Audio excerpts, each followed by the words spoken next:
Doctor Zakir Naik کے بارے میں علماء کا موقف کیا ہے؟ بہت سے علماء ڈاکٹر ذاکر نائک پر تنقید کرتے ہیں کہ وہ عالم نہیں، اور کچھ لوگ ان کو مجدد کا درجہ دیتے ہیں۔ کیا ڈاکٹر ذاکر نائک کو سننا درست ہے یا نہیں؟ حبیب صاحب سعودی عرب سے۔ دیکھیں، ڈاکٹر ذاکر نائک کے بارے میں افراط و تفریط ہے۔ کچھ لوگ تو ان کو بہت ہی بڑھا دیتے ہیں کہ کل میرے پاس وراثت کے مسائل کے لیے لوگ آئے تھے تو میں نے ان کو مسئلہ بتایا، بنوری ٹاؤن کا فتویٰ بھی تھا ان کے پاس۔ میں نے کہا کہ یہ بھی فتویٰ وہی ہے جو میں بتا رہا ہوں آپ کو۔ تو علماء، میں نے کہا کسی بھی مدرسے سے آپ فتویٰ لیں گے تو جو فتویٰ ساری دنیا کے مدارس کا ہے وہ اس میں ایک ہی ہے۔ تو وہ کہہ رہے ہیں ڈاکٹر ذاکر نائک سے ہم نے سنا ہے، کچھ یوں کہہ رہے تھے، کچھ یوں کہہ رہے تھے۔ تو میں نے ان سے کہا کہ دیکھیں، ڈاکٹر ذاکر نائک سے آپ نے جو سنا ہے، مجھے نہیں پتا وہ آپ سمجھے بھی ہیں کہ نہیں سمجھے، ڈاکٹر ذاکر نائک کا موقف کیا ہے، اور یہ بھی نہیں مجھے پتا کہ وہ اس بارے میں صحیح کہہ رہے تھے غلط کہہ رہے تھے، لیکن ہر شخص کی ایک فیلڈ ہوا کرتی ہے۔ تو میں کیا، بڑے بڑے علماء یہی بتاتے ہیں کہ ڈاکٹر ذاکر نائک کی جو فیلڈ ہے وہ ہے ادیان عالم، ان میں تقابل، بہت سارے دین مذاہب کے بارے میں ان کو بہت زبردست معلومات ہیں اور بے پناہ غیر معمولی حافظہ ہے۔ تو اس حافظے کی بیس پہ وہ فی البدیہی جواب دیتے ہیں، اس میں ان کی بہت تیاری ہے۔ تو یہ ان کی فیلڈ ہے، اس میں دنیا ان کی محتاج ہے۔ اس فیلڈ میں اور بھی بہت سے علماء ہیں، لیکن جس طرح سے ڈاکٹر ذاکر نائک نے جدید طریقوں کو استعمال کیا اور بے پناہ حافظے کا استعمال کیا، اس میں میری معلومات کی حد تک ان کی کوئی مثال نہیں ملتی۔ تو اس میں وہ امام ہے لوگوں کے۔ لیکن جو فقہی مسائل ہیں، جیسے وراثت کے مسئلے ہیں، اس میں تو باقاعدہ پریکٹس ہوتی ہے، بڑے بڑے علماء کی نگرانی میں مسائل حل کرنے پڑتے ہیں۔ اس میں جو ہے وہ تربیت کی جاتی ہے ان علماء کی کہ وراثت کے مسائل کو کیسے حل کرنا ہے۔ بہت پیچیدہ مسائل ہوتے ہیں بسا اوقات وراثت کے۔ تو یہ وہ طبقہ ہے جو جنہوں نے جناب محترم ڈاکٹر ذاکر نائک کو اتنا بڑھا دیا کہ وہ مسائل بھی اب انہی سے پوچھنا شروع کر دیے ہیں۔ اور ایک طبقہ وہ ہے جو ان پہ بلا وجہ تنقیدیں کرتا رہتا ہے، وہ اور تنقیدیں ایسی کہ الامان والحفیظ۔ تو اعتدال کی بات یہی ہے جو حضرت مفتی تقی عثمانی صاحب جیسے بڑے علماء کی رائے ہے، اور بھی دیگر بڑے علماء کی رائے ہے کہ بھئی وہ اپنی فیلڈ کے ماہر ہیں، لیکن مسائل کے معاملے میں ان کی تحقیق نہیں ہے۔ وہ خود بسا اوقات یہ اعتراف کر چکے ہیں۔ میری ان سے براہ راست 2 دفعہ ملاقات ہوئی ہے، اور دونوں دفعہ میں انہوں نے اعتراف کیا کہ میں مفتی نہیں ہوں، مسائل میرا کام نہیں ہے۔ تو ہم نے ان سے پوچھا کہ آپ پھر بتاتے کہ انہوں نے کہا لوگ اصرار کرتے ہیں بہت زیادہ، اور خاص طور پہ غیر مسلم پوچھتے ہیں، تو مجھے جو کچھ معلومات ہوتی ہیں میں بتا دیتا ہوں۔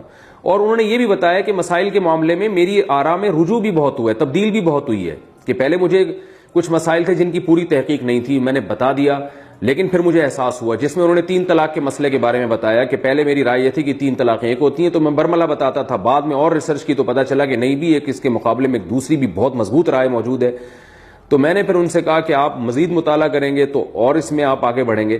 تو خیر، میری کیا اوقات ان کے سامنے، یعنی جو جس فیلڈ میں وہ چل رہے ہیں تو اس میں میری کوئی اوقات نہیں ہے۔ لیکن یہ کہ مسائل کے معاملے میں مفتیان کرام، اور میں کہتا ہوں ہر وہ شخص نہیں جس کے نام کے ساتھ مفتی لگا ہوا ہے، بلکہ کسی ریلائبل ادارہ اس کی کوئی ریلائبل ادارہ اس کی ذمہ داری لیتا ہو، باقاعدہ وہ کسی مضبوط ادارے میں دارالفتہ میں بیٹھتے ہیں، علماء کی نگرانی میں یہ کام سیکھا ہو، ورنہ آج پتھر اٹھاؤ مفتی نکل رہا ہے نیچے سے۔ ہر پاگل سے پاگل نے اپنے نام کے ساتھ مفتی لگایا ہوا ہے، اور کوئی ہمارے ہاں پاکستان میں تو کوئی معیار ہی نہیں ہے نا کہ جس کو چاہو مفتی لگا کے۔ مفتی عبدالقوی کا کیسا اسکینڈل چلا ہے، لوگ مجھے کہنے لگے مفتی عبدالقوی نے یہ کیا۔ میں نے کہا پہلے یہ تو ثابت کرو کہ یہ مفتی بھی ہیں کہ نہیں ہے۔ تو جس کے نام کے ساتھ چاہو مفتی لگا دو، اتنا سستا لفظ ہو گیا ہے ہمارے معاشرے میں، اور پتھر اٹھاؤ تو نیچے سے مفتی نکلتا ہے۔ عامل مفتی بنے ہوئے ہیں، روحانی عامل جو جن چڑیل بھوت بھگا رہے ہیں وہ مفتی بنے ہوئے ہیں۔ تو جن چڑیل بھوت بھگانے والے کا تو مفتی سے کوئی تعلق ہی نہیں ہوتا، تو وہ اپنے نام، روحانی ٹوپی ڈرامے جو ہیں وہ اپنے نام کے ساتھ مفتی لگا رہے ہیں۔ تو باقاعدہ جو بڑے بڑے دینی ادارے ہیں، ان اداروں میں چاہے وہ عرب میں ہوں، چاہے وہ پاکستان میں ہوں، بر صغیر میں ہوں، اس ادارے کا منجا ہوا کوئی آدمی ہونا چاہیے جس نے باقاعدہ پراپر طریقے سے یہ کام کیا ہو، اہل افتاء کی نگرانی میں فتویٰ سیکھا ہو، تحقیق کرنا جانتا ہو، اور اس فیلڈ میں ماہر ہو، صبح و شام لوگوں کے روزمرہ مسائل آ رہے ہیں اس کے پاس، ان پہ ریسرچ کر رہا ہو۔ اس میں بہت کھوپڑی لگتی ہے، دماغ لگتا ہے، اتنا آسان نہیں ہے یہ۔ تو میں نے جب زندگی میں پہلا فتویٰ لکھا تھا نا، تو مجھے اندازہ ہو گیا تھا یہ کتنا مشکل کام ہے، فتویٰ لکھنا کتنا مشکل کام ہے۔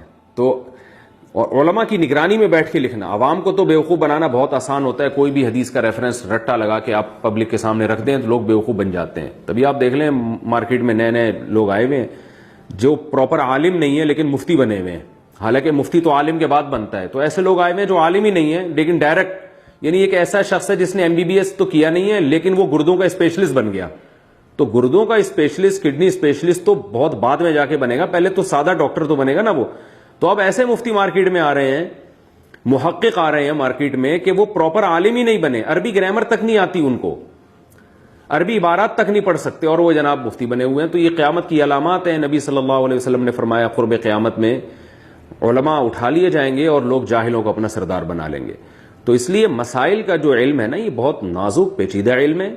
اس میں باقاعدہ پراپر مفتیان کرام سے رجوع کیا جائے گا، ان سے رابطہ کیا جائے گا. تو ڈاکٹر ذاکر نائک جو ہے اہل حق علماء میں سے ہیں، اہل سنت والجماعت میں سے ہیں. ہم ان سے ملے ہیں، میں کیا بڑے بڑے علماء ان سے ملے ہیں. جو ان سے ملتا ہے ان کی تعریفیں کرتا ہے کہ اللہ نے ان کو بہت تواضع دی ہے.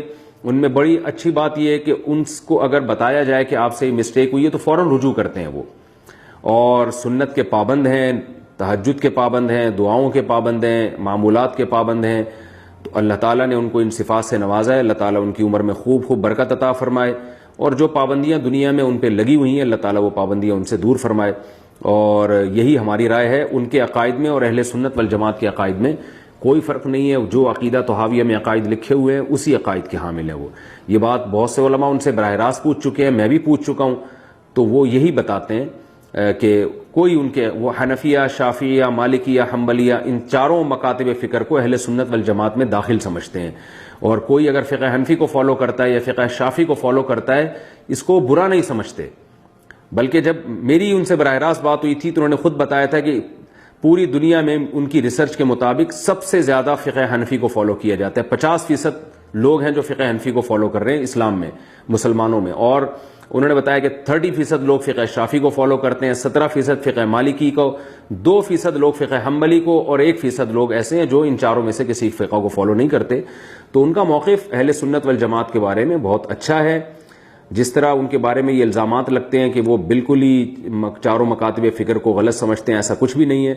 وہ بہت معتدل قسم کے ایک عالم ہیں. عقائد میں وہی عقائد ہیں ان کے جو اہل سنت والجماعت کے عقائد ہیں. باقی غلطی انسان سے ہوتی ہے، ہم سے بھی ہو سکتی ہے، مسائل بتانے میں ان سے بھی ہو سکتی ہے. تو ان غلطیوں کی بیس پر کسی کو گمراہی کا فتویٰ نہیں لگایا جا سکتا، بلکہ یہ کہا جائے گا کہ بھئی یہ اس معاملے میں ان سے یہ خطا ہوئی ہے اور اس کی دلیل یہ ہے، جیسے کہ علماء کا ایک بات کرنے کا طریقہ ہوتا ہے.